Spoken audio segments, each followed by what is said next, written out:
Halo, we Kimwaga. Niambie familia, Side kama Side. Mwenzako nimechanganyikiwa hapa. Umechanganyikiwa? Haya, kuna nini? Unajua nini? Mimi wakati narudi nyumbani, sikumkuta Chiku. Nikakuta tu mezani pale, juu hamna kitu, ila chini kulikuwa kuna samaki mkubwa. Mzuri tu kamuunga vizuri.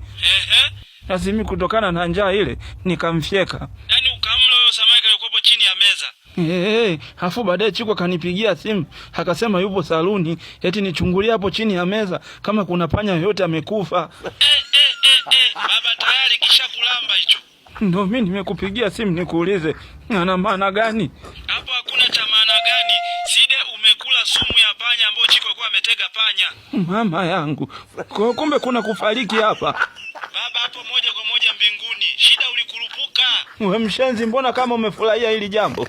Hivi uko wapi kwanza? Mimi nipo kwa Ngote Motors ya wataalamu wa kuagiza magari kwa nchi mbalimbali. Walikuwa wananishauri sasa jinsi ya kuchagua gari zuri. Kwa sasa unanisaidiaje mimi? Hapo ngoja nikuletee jeneza. Mshenzi nini?